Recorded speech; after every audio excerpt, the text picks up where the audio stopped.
이 시간 하나님께서 우리에게 주신 하나님의 말씀 베드로전서 1장 13절부터 16절까지 말씀을 보도록 하겠습니다. 베드로전서 1장 13절부터 16절 말씀입니다. 신약성경 377조 우리 한 절씩 교독하겠습니다. 제가 13절을 읽습니다. 그러므로 너희 마음의 허리를 동이고 근신하여 예수 그리스도께서 나타나실 때에 너희에게 가져다 주실 은혜를 온전히 바랄지어다.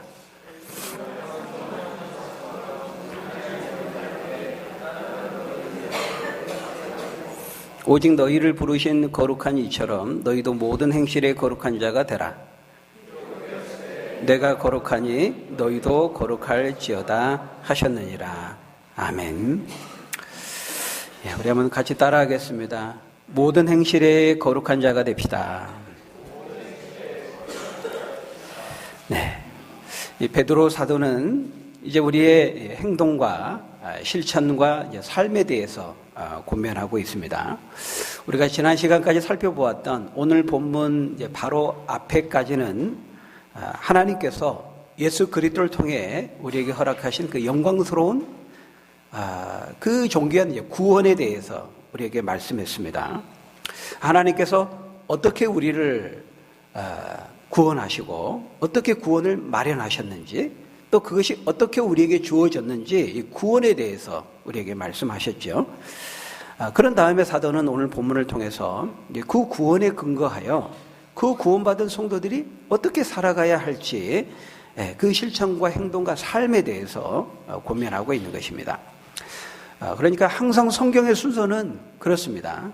먼저 말씀과 이론과 교리가 주어진 다음에 그 다음에 우리의 실천과 행동과 삶이 이어지게 되는 것이죠. 이 순서가 굉장히 중요합니다. 그러니까 우리가 무턱대고 바로 행동으로 가면 안 된다는 거예요.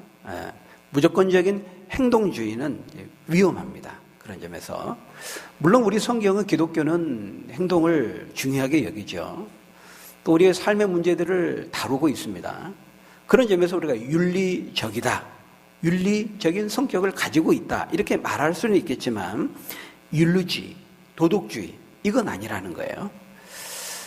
우리가 금욕적이죠. 우리 기독교는 금욕적입니다. 그러나 금욕주의는 아닙니다.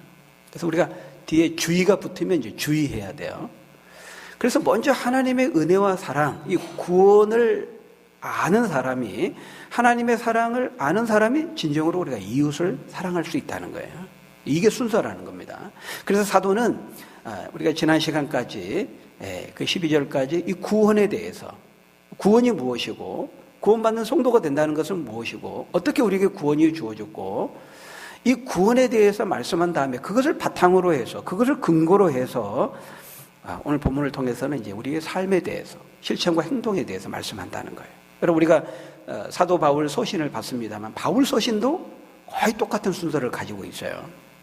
그래서 바른 신앙이 있을 때, 바른 신학이 있을 때 바른 믿음 위에 그 위에 우리의 행동, 실천, 삶이 세워지게 되는 것이죠. 그래서 예수 그리스도의 은혜와 사랑에 대한 체험이 있은 후에 그에 걸맞는, 그에 합당한 그것에 이어지는 그 증거인 삶이, 실천이, 행동이 이어지게 된다는 것입니다. 여러분 그런 점에서 오늘 베드로 사도는 본문을 통해서 영광스러운 그 구원을 받은 성도의 합당한 삶이 뭐라고 말씀하고 있어요? 15절에 보니까 거룩한 삶이다 이렇게 말하고 있어요.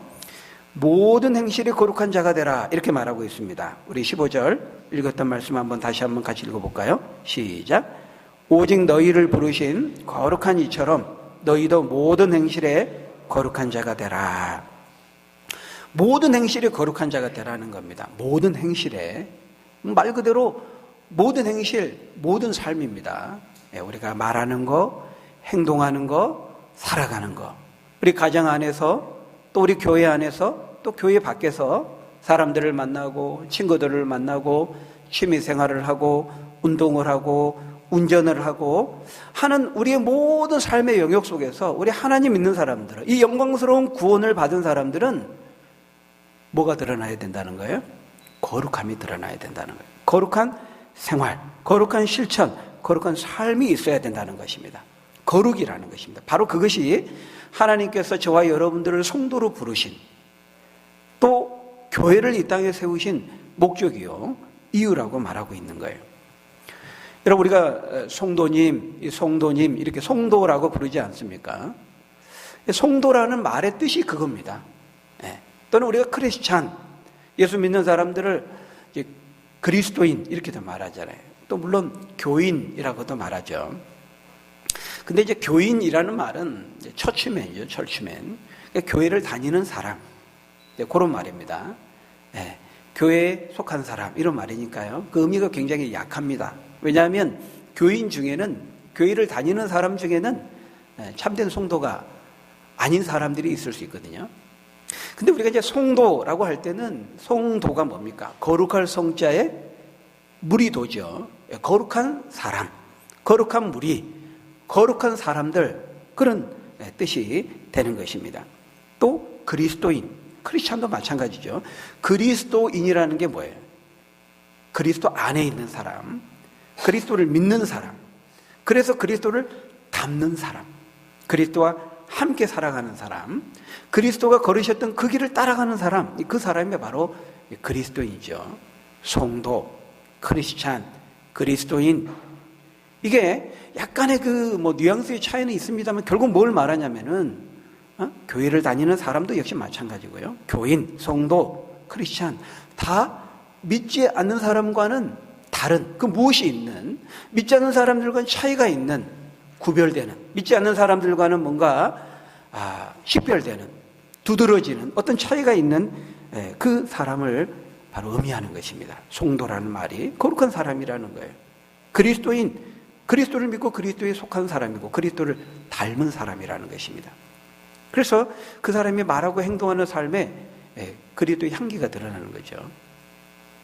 그러니까 이 세상에 막 이렇게 섞여 있잖아요. 섞여 있는데 거기다 딱 분리되는 거, 딱 구별되는 게, 그게 이제 거룩이라는 말입니다. 히브리어로는 카도시, 헬라어로는 하기오스, 이 말인데요. 그 뜻이 뭐냐면은 분리되는 것, 다 구별되는 것, 그것을 말하는 것이죠. 그러니까 이 막 하얀 풍선이 막 있습니다. 뭐 노란 풍선이 막 100개, 1000개가 있어요. 근데 거기에 빨간 풍선 딱 하나만 있어도요, 금방 찾아낼 수 있어요. 그죠? 노란 풍선이 막 1000개, 10,000개가 있어도요, 빨간 풍선이 딱 하나밖에 없는데 금방 찾아낼 수 있습니다. 왜냐하면 구별되거든요. 색깔이 차이가 나거든요. 그걸 말하는 거예요. 그러니까 하나님 믿는 사람들은, 성도들은 세상 사람들과 함께 이 세상에 섞여서 살아가요. 근데 딱 도드러져요. 식별이 돼요. 구별이 돼요. 왜? 삶의 그 색깔의 차이가 있거든요. 믿지 않는 사람들과 살아내는 삶의 색깔에 많은 차이가 있기 때문에 그렇습니다.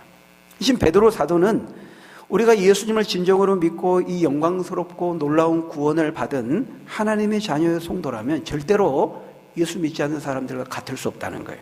색깔이 다르다는 거예요. 생활의 방식과 삶의 모습에서 구별된다는 것입니다. 차이가 있다는 것입니다. 예수 믿지 않는 사람들과 구별되고, 내가 예수 믿기 이전의 모습과는 다른 삶의 모습이 있게 된다는 거예요. 그래서 그것을 13절에 이렇게 말씀합니다. 우리 13절 말씀 한번 같이 읽어볼까요? 13절 시작. 그러므로 너희 마음의 허리를 동이고 근신하여 예수 그리스도께서 나타나실 때에 너희에게 가져다 주실 은혜를 온전히 바랄지어다. 여러분, 여기 그러므로라고 말하는데, 이 그러므로라는 말은 이제 바로 이 접속사는 앞에 있는 것을 통합하는 말이에요.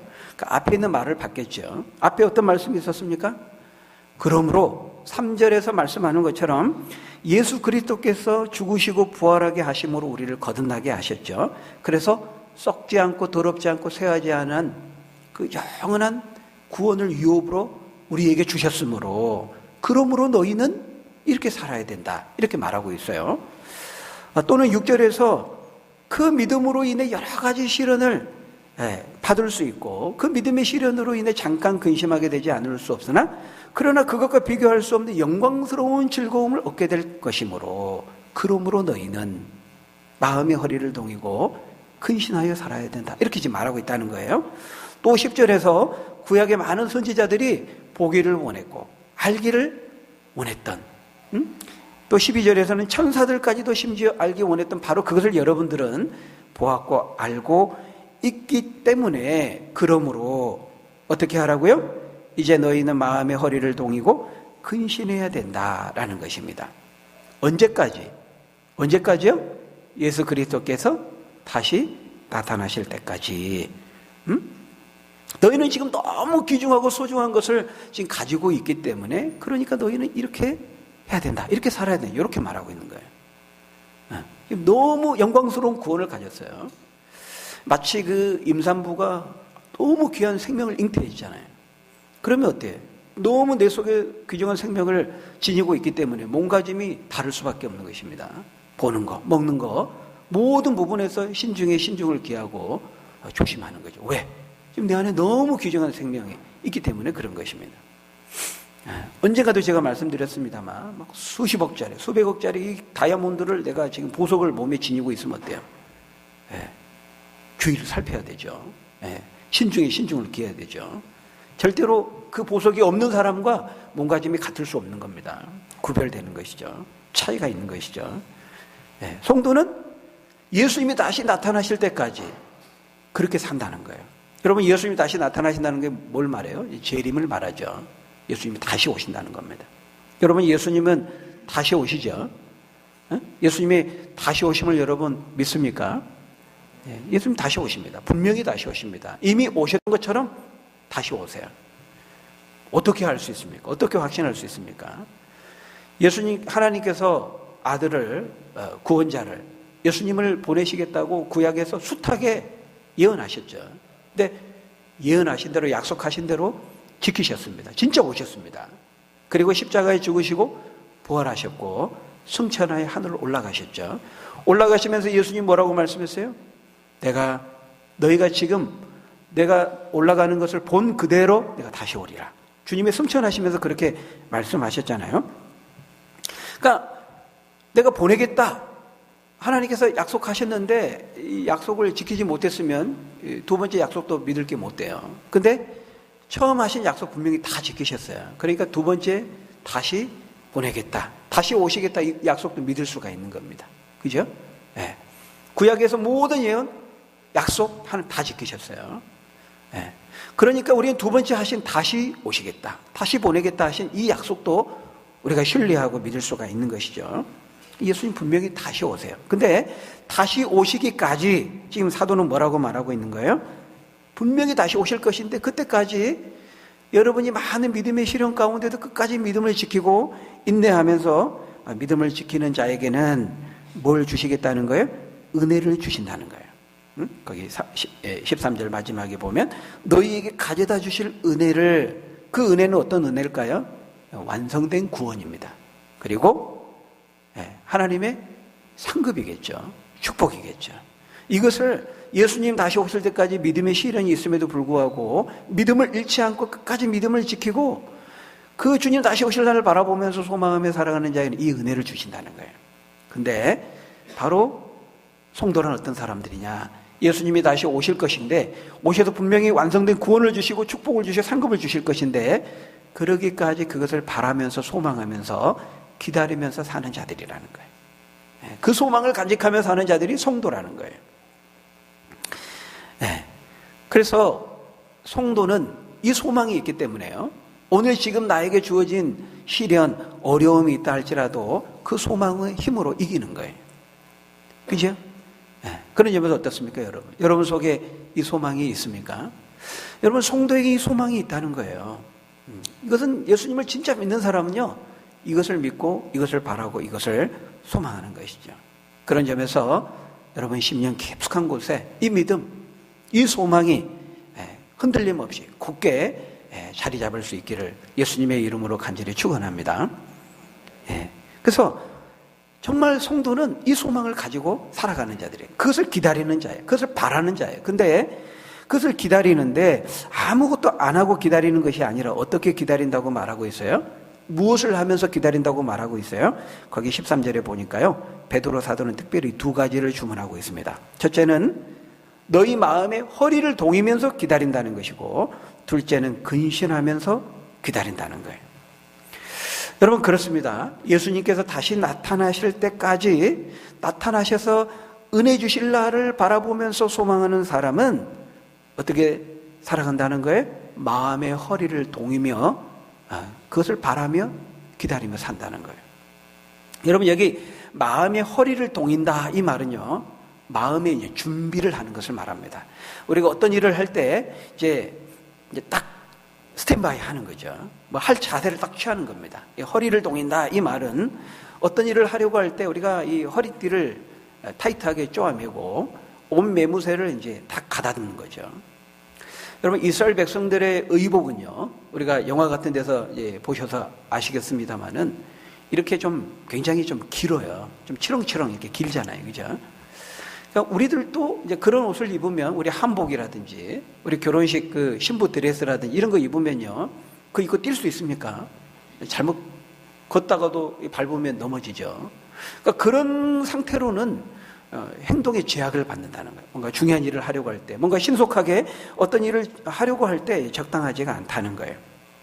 그래서 허리를 동인다고 하는 것은 어떤 중요한 일을 앞두고 활동에 제약을 받지 않도록 신속하게 어떤 것을 할 수 있도록, 액션을 취할 수 있도록 이 치렁치렁 느려진 옷을 딱 끌어올려서 허리띠로 딱 좋아 타이트하게 잡아매는 것을 말하죠. 근데 그때 이제 옷만 잡아매는 것이 아니라 이미 옷을 그렇게 딱 내가 타이트하게 하고 뭔가 옷을 딱, 우리 또 그렇잖아요. 옷을 딱 이렇게 가다듬고 허리띠도 뭔가 지금 그것은 뭔가 지금 마음의 준비가 그렇게 표현되는 겁니다. 어떤 중요한 일을 할 때, 어떤 마음의 어떤 준비를 하려고 할 때 그것이 이제 그런 식으로 표현되고 나타나는 것이죠. 그래서 우리가 이 마음의 허리를 동이며 기다려야 된다. 이것은 우리가 마음의 준비를 하고 마음의 각오를 새롭게 하면서 자세를, 그 준비를, 마음의 준비를 하는 것을 말해요. 그래서 출애굽기 12장 11절에 보면은요, 하나님께서 유월절 규례를 명령하시는 말씀이 나오는데, 그때 하나님께서 이제 출애굽해 주신 그 은혜를 너희들이 잊어서는 안 된다, 기억하도록 하시기 위해서 이 유월절 규례를 명령하시는데, 그때 출애굽기 12장 11절에 보면 이렇게 말씀해요. 너희는 그것을 이렇게 먹을지니 허리에 띠를 띠고 발에 신을 신고 손에 지팡이를 잡고 급히 먹으라. 이것이 여호와의 유월절이니라. 이렇게 말씀합니다. 이 유월절은 매년 1월 14일 밤에 이스라엘 백성들이 지켜야 했어요. 그때 어린 양의 고기를 잡아 먹으면서 그 어린 양의 피를 문설주에 발라서 구원해 주신 것을 생각하면서 그때 그 밤에 어린 양의 고기를 같이 가족들이 나눠 먹으면서 또 누룩이 들어있지 않는 맛없는 떡이죠. 그걸 먹는 겁니다. 그때 먹을 때 그 출애굽할 때 시절 그 상황을 재현하도록 하기 위해서 허리에 띠를 띠고 먹으라는 거예요. 왜냐하면 출애굽할 때 그렇게 했거든요. 왜냐하면 신속히 지금 출애굽해야 되니까, 애굽을 빠져나가야 되니까 그 떡을 이제 빠져나간 다음에 길거리에서 이제 밥을 먹어야 되잖아요. 그리고 뭐 도시락 살 수도 없는 거예요. 이게 떡이 이제 도시락이죠. 근데 그 떡에 누룩을 넣을 수가 없어요. 차분히 부풀릴 시간이 없어가지고 누룩 없는 떡을 먹었다는 거예요. 출애굽할 때 실제 그랬으니까. 그러니까 나중에 이제 유월절 규례를 지킬 때에도 그때처럼 하라는 겁니다. 왜? 그걸 잊지 않도록 하기 위해서, 어떤 상황에서 하나님께 너희를 구원해 주신 그 은혜를 잊지 않도록 하기 위해서 누룩 없는 떡을 먹고 허리에 띠를 띠고 급히 먹으라는 거예요. 천천히 앉아서 먹지 말고. 왜? 그때 그랬으니까. 그래서 이 띠를 띈다는 것이 바로 그거예요. 급히 신속하게 움직이기 위해서는 이 허리띠를 쪼아매는 거죠. 지금 사도 베드로는 그것을 생각하면서 말하고 있는 거예요. 오늘날 예수 그리스도의 은혜를 체험한, 구원을 경험한 성도들 역시도 마찬가지라는 것입니다. 성도들도 영적인 측면에서는 출애굽을 경험한 성도들이거든요. 우리를 죄의 사슬로 묶어놓은 이 세상에서 우리 건짐을 받은 자들이잖아요. 그런 점에서 우리 영적인 출애굽을 경험한 사람들이라는 거예요. 그래서 성도들도 이 땅을 살아가면서 예수님이 다시 오시기까지 이렇게 출애굽한 이스라엘 백성들처럼 허리를 동여매고 영적인 긴장의 끈을 늦추지 말고 거룩한 성도의 삶을 살아가야 된다, 이렇게 말하고 있어요. 그래서 허리를 동인다는 것은 믿음의 각오를 준비하고 항상 영적인 긴장의 끈을 늦추지 않고 영적인 이 싸움의 준비 태세를 갖추라는 거예요. 그래서 여러분 우리가 운동선수들 보면요. 그 육상선수들이나 또는 뭐 수영선수들, 이 결전의 날이 오잖아요. 메달을 따기 위해서 이제 결전의 날을 딱 맞이하면서 그 결전의 순간에 어떻게 합니까? 선수들 한 명 한 명 소개할 때 여러분 보셨어요? 육상선수들 이제 하면 이제 선수들 딱 하면 소개하잖아요. 이렇게 하면서 뭐 인사도 하는데요. 가만히 보면 막 그 긴장이 역력합니다. 그죠? 그러면서 어떤 선수들은 허리에 이렇게 손을 얹고 막 심호흡을 크게 하는 선수도 있고요. 손에 깍지를 끼고 막 스트레칭을 하는 선수도 있고, 제자리에서 막 뛰면서 고개를 막 좌우로 움직이는 선수도 있고, 그렇죠. 이게 다 뭐냐면은 조금의 차이는 있습니다만 동일한 건 뭐예요? 긴장의 끈을 놓치지 않으면서 마음의 각오를 다지는 겁니다. 이제 곧 스타팅할 건데 그때 이제 실수하지 않도록 최선을 다해서 서포트할 수 있도록 마음의 각오를 다지면서 준비하는 거죠. 여러분 역도 선수 역기 들 때 어떻게 합니까? 제일 먼저 뭐 해요? 허리띠 쪼매잖아요. 예? 그리고 그다음 뭐예요? 손에 이거 분 바르잖아요. 그 땀 때문에 역기 미끄러지지 않도록 탁 한 다음에 어떻게 해요? 탁 틀고 야! 이렇게 하잖아요. 그죠? 죄송합니다. 주무시는 분 혹시 계시면 제가 깨워서 이게 뭐냐면은 결국에는 마음의 각오를 다지는 거예요. 그죠? 중요한 일을 앞두고 마음의 준비와 각오를 다지는 것이죠. 어떤 점에서 출애굽한 우리 성도들에게도 구원을 경험한 성도들에게도 이게 있어야 된다는 거예요. 예수 그리스도께서 다시 나타나실 때까지 또 이 땅에서 우리의 삶을 다 마치고 주님 앞에 서는 그날까지 구원받은 성도의 삶에는 이 허리를 동이고 영적인 긴장과 영적인 싸움과 각오가 있어야 된다는 거예요. 그게 성도라는 거예요. 어떤 각오입니까? 무엇을 결단하는 거예요? 나는 하나님의 자녀야. 나는 하나님의 구원받은 백성이야. 거룩하신 하나님의 아들을 희생시키면서까지 하나님의 나를 구원해 주셨어. 그러니 내가 어떻게 인생을 허투루 살 수 있겠어? 응? 거룩한 하나님의 자녀답게 살아야지. 믿지 않는 사람들과는 다르게 살아야지. 이런 마음의 각오, 준비, 결단이 있게 된다는 것입니다. 여러분 출애굽한 이스라엘 백성들이 출애굽한 다음에 그냥 끝났어요? 그게 끝이었습니까? 아니죠. 여러분 이스라엘 백성들이 출애굽한 다음에 이제 우리 출애굽했다. 우리 이제 끝났다. 그러면서 대충 그 설렁설렁 광야 걸어갈 때 말이죠. 설렁설렁 뭐 니나노 하면서 앞사람 뒤통수나 쳐다보면서 그냥 별 생각 없이 그렇게 걸어갔습니까? 그렇지 않았습니다. 출애굽한 다음에도요 사방이 적이 있었어요. 약속된 가나안의 땅까지 들어가기까지 이 위험이 있는, 고독함이 있는, 고통이 있는 그 광야의 그 여정을 통과해야 됐다는 거예요. 더 긴장해야 됐습니다. 출애굽한 다음에도. 출애굽한 다음에 곧바로 애굽 왕 바로의 군대가 쫓아왔죠. 홍해를 건너니까 이제는 아말렉 군대가 공격해 옵니다. 계속해서 모압 족속이, 암몬 족속이, 블레셋 족속이, 온통 족속이, 이방의 적들이 이 출애굽한 이스라엘 백성들 가나안 땅, 약속의 땅에 들어가지 못하도록 그 길에서 방황하고 헤매고 그 길에서 이탈하도록, 탈선하도록 끊임없이 공격하고 도전해 왔다는 거예요. 뿐만 아니라 그들이 지금 걷고 있는 그 광야라고 하는 그 환경 자체가 이스라엘을 도전했어요. 물이 없고 먹을 것이 없는 그런 많은 그런 열악한 환경이 또 이스라엘을 공격하고 도전했다는 거예요. 여러분 그런 상황에서 이스라엘 백성들이 잠깐 방심하고 잠깐 영적으로 해이해지면 어떻습니까? 금방 하나님 원망합니다. 불평하고 믿음을 잃어버리고 하나님 말씀을 믿지 못하고 말씀에서 떠나 회의와 의심에 빠져버리지 않았습니까? 그러니까 가나안 땅까지 들어가는 그 여정이 결코 만만치 않은 여정이라는 것이죠. 여러분 이것은 오늘 우리들도 마찬가지입니다. 여러분 우리 예수 믿는 사람들이 사실 어떤 점에 출애굽한 성도들 아닙니까? 근데 출애굽이 끝이 아니라는 것입니다. 우리가 예수님을 믿고 그 은혜와 사랑을 경험하고 체험하는 것, 구원을 얻는 것은 이스라엘 백성들이 출애굽한 것과 같은 의미를 가져요. 근데 그것이 시작이라는 것입니다. 끝이 아니라는 거예요. 출애굽한 이스라엘 백성들을 끊임없이 아말렉이 공격하고 블레셋이 공격하고 온통 그 이스라엘 둘러싼 삶의 환경이 그들을 도전하고 공격했던 것처럼 우리 성도들도 마찬가지죠. 우리 성도들도 예수 그리스도가 나타나실 때까지, 그래서 완성된 구원을 얻고 천국에 들어가고 그 상급과 축복을 받기까지, 그 천국에 이르기까지 우리는 지금 순례의 여정을 걷고 있어요.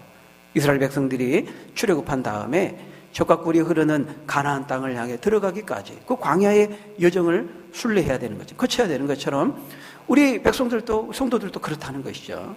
그때 얼마나 많은 위험과 도전과 공격이 우리를 기다리고 있습니까? 그러니까 예수 믿고 구원의 은혜를 경험하는 것은 너무 영광스러운 구원을 얻은 거예요. 구원받아 하나님의 자녀가 된다는 것은 존귀한 신분을 얻는 것임에 틀림이 없지요. 그러나 그것은 끝이 아니고 새로운 시작일 뿐이라는 거예요. 우리가 다 이루었다 말하면서 영적인 긴장의 끈을 놓쳐버리면 안 돼요. 거룩하신 하나님의 자녀가 되었고 거룩하신 하나님의 자녀에게 속하였기 때문에 우리는 앞으로 더 거룩해져야 되는 것이죠. 그래야 우리가 천국 가서 더 거룩한 하나님을 우리가 만나게 될 것이 아니겠습니까? 그래서 이 출애굽한 이스라엘 백성들이 가나안 땅에 들어가지 못하도록 사방의 적들을 사용해서 이 사탄이 공격한 거죠.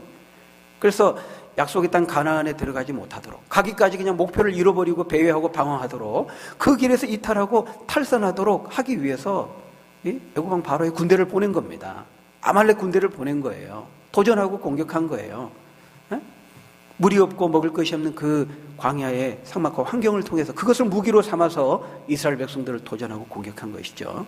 사단은 오늘 우리들에게도 똑같이 그렇게 한다는 거예요. 사탄이 가지고 있는 수없이 많은 그 무기들을 사용해서요, 우리가 천국에 이르기까지 그 순례의 여정을 다 이루지 못하도록, 도중에서 목표를 잃어버리고 방황하고 탈선하도록, 믿음의 길에서 이탈하도록 끊임없이 우리를 도전해요.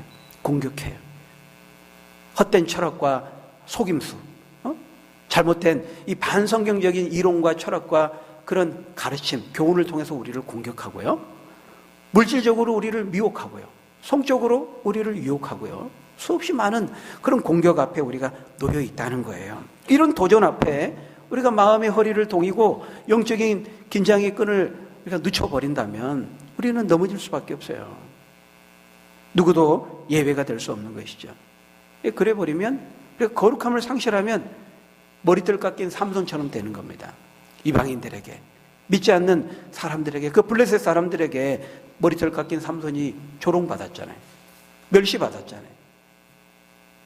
이 삼손이 거룩한 나실인으로 부름을 받았거든요. 거룩한 나실인.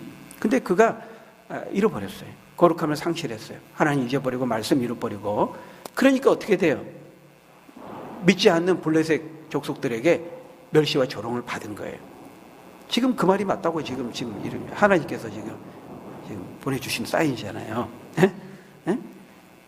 우리도 마찬가지입니다. 우리 성도의 정체성은 거룩이에요. 거룩을 잃어버리면요, 마치 맛을 잃은 소금처럼 세상의 사람들에게 밟힘을 받는다고 말하고 있어요. 짓밟힘을 받는 거예요. 이게 뭡니까? 모욕과 조롱과 멸시를 받는 거죠. 오늘날 많은 이 교회 다니는 성도들, 또 한국 교회에 이 거룩함을 잃어버리니까요, 사람들에게 손가락질 받는 겁니다. 멸시받고 조롱을 받고 업수의 여김을 받고, 이 나실인으로, 거룩한 나실인으로 부름받은 그 삼손이 거룩함을 잃어버리니까 그렇게 되는 거지 않습니까? 낄낄대며 웃는 겁니다. 눈 뽑히고 머리털 깎이고 맷돌 갈면서 블레셋 사람들에게 웃음거리가 되는 거예요. 거룩함을 잃어버리면 우리도 그렇게 된다는 것이죠. 오늘날 우리 성도들, 우리 또 한국 교회에 이 세상 사람들과 지금 같아지고 있어요. 세속화되고 있다는 거예요. 이게 뭐냐면 믿지 않는 사람과 달라야 되거든요. 우리가 생각하는 가치관, 중요하게 여기는 삶의 가치, 추구, 목표, 방향, 생각하는 거, 말하는 거, 행동하는 거, 삶의 모습, 라이프 스타일, 모든 것들이 달라야 되는데 똑같아졌어요. 구별되어야 되는데 구별이 안 되는 거죠. 식별이 안 되는 거예요. 거룩함을 잃어버린 겁니다. 세속화되는 거. 예수 믿지 않는 사람들도 똑같이 세상에서 출세하고 성공하고 부자되고, 그것이 인생의 목표잖아요. 근데 교회 다니는 성도들도 별반 다를 게 없다는 거예요. 다만 그것을 하나님의 이름을 통해서 추구하는 것이 좀 다른 것이죠. 교회도 세상 그런 사람들이 추구하는 것처럼, 대기업을 이루는 것처럼 교회가 큰 교회가 되고 세상에서 성공을 추구하는 것처럼 그런 것을 어떤 권력을 가지고 금력을 가지고 세상적인 힘을 기르고 이런 것으로 이게 목표가 된다면 성도가, 교회가 세상과 무엇이 다르겠습니까? 여러분, 하나님께서 우리를 부르신 목적이 뭐라고요? 교회를 세우신 목적이 뭐라고요? 거룩함을 나타내기 위해서라는 거예요. 여러분, 하나님이 거룩하신 분이잖아요. 그래서 오늘 그 15절 16절에 보면요, 너희가 거룩하라고 하는 그 근거를 어디에 두고 말씀하고 있어요? 내가 거룩한 것처럼 너희도 거룩하라. 거룩하신, 너희를 부르신 거룩한 이처럼 너희도 거룩하라, 이렇게 말하고 있어요. 그게 무슨 말이냐면 하나님이 거룩한 분이라는 거예요. 그 하나님이 거룩하다는 게 뭐라고요? 구별되는 분이라는 거예요. 이 세상에 많은 신이라고 여김을 받는 우상들이 있지만 하나님은 거룩한 분이라. 그런 신들과 같지 않다는 겁니다. 진짜 신이라는 겁니다. 그래서 내가 거룩한 것처럼 너희도 거룩하라, 이 말은 너희들이 거룩한 삶, 믿지 않는 사람들과 다르게 삶을 통해서 하나님이 거룩하신, 세상의 우상과 다른 많은 그런 신들과는 다른 진짜 참신이란, 구별되는 신이라는 것을 너희들이 그 다름을 통해서 하나님의 다름을 보여줘야 된다. 하나님께서 그렇게 우리에게 말씀하는 거죠. 근데 여러분, 우리가 세상에 충격을 줘야 되는 것은 다름을 통해서 충격을 줘야 돼요. 네.